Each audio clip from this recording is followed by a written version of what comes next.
Dave Chappelle, definitely on the Mount Rushmore of comics, possibly the greatest of all time, the GOAT. I watched his 846 talk. It wasn't a comedy special. It was a talk last night. The 846 referencing the exact amount of time that Derek Chauvin put his knee on George Floyd's neck. And before we get into that, let's just watch these NBA clips here because I want to give you a frame of reference as to what I'm about to speak about. He missed a free throw. Clay's at 88%. The team that made a mistake, the Warriors have a driving layup. Yes. He's drifting. These NBA players have got to be the worst shooters of all time. I mean, you've got Klay Thompson, Steph Curry, Kevin Durant. How the hell did they win a championship? These guys suck. These guys are the worst. And this is what is happening with America, with Dave Chappelle, when the lamestream media puts nonstop violence, police brutality of white cops towards black people. They are taking cases which specifically fit a narrative that they are trying to drive home. The reason, in my opinion, that they're trying to drive this home is because they're trying to generate more traffic. The more outrage they get, the more traffic. The more people are fearful, the greater amount of dollars that are going into their coffers. Of course, you could argue that places like CNN, MSNBC, because there are so many media outlets that are trying to get eyeballs, that they are trying to siphon off one piece of the pie and just say, this is ours. We are going to become the activist network for the left wing. We are going to defend riots. We are going to state that we can't really decide how people are going to react to them. Yet they are occupied. So they are frustrated and they are angry and they are out there and they're upset. You shouldn't be taking televisions, but I can't tell people how to react to this. Point being, if I show you nothing but Golden State Warriors missing free throws, I can amass these clips in succession and make them look absolutely horrible. The worst players. I could come up with turnovers, with stupid plays, and you're going to see that the best basketball players in the world, the narrative is that they suck. And the same thing is happening with the police. The police have, in fact, gotten better. Where racism might have existed, and definitely in the 1960s, might have still existed in the 90s, in the 80s. Today, 25 years later or whatever, it's almost non-existent. Los Angeles riots till now, you know that 2019 was the best record that Los Angeles had regarding police shootings? The police actually have millions and millions of interactions with lawbreakers every single year.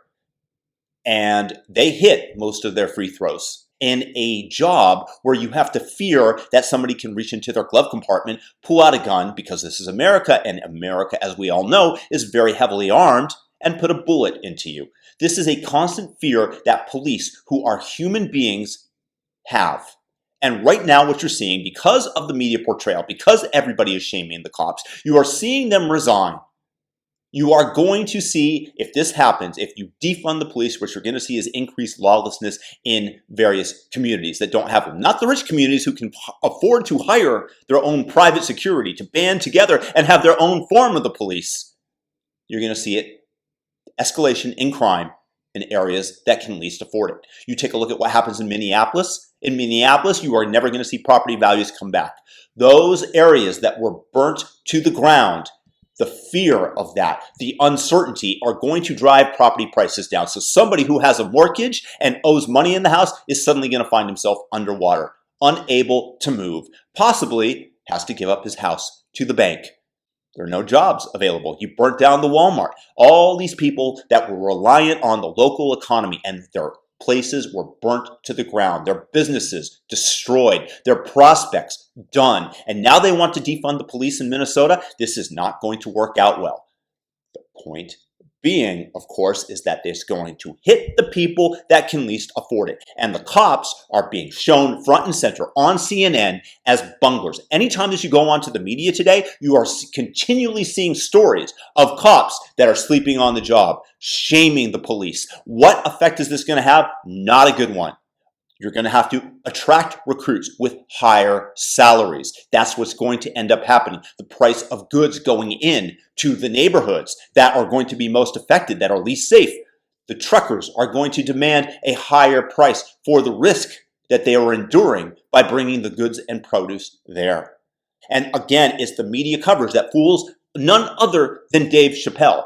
Because of all you see are the images of Warriors missing free throws, of Steph Curry, of Kevin Durant, Clay, all the time. And that's what you're going to believe, that they can't shoot because you're not getting another narrative. But the statistics will not bear this out. Again, 9 unarmed black people were murdered by the police, killed by the police, not even necessarily murdered, but killed by the police in 2019. Of those, some of them, they were reaching for something, whatever. There are questions. Some of them, maybe like George Floyd, a travesty.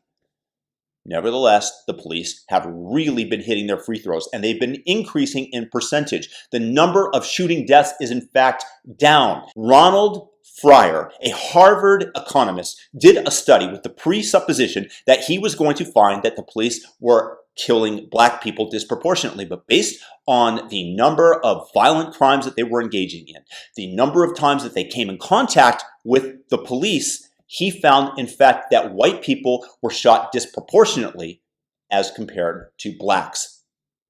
These are the statistics. So your narrative that blacks are being slaughtered, murdered by the police holds up in every way except for statistically.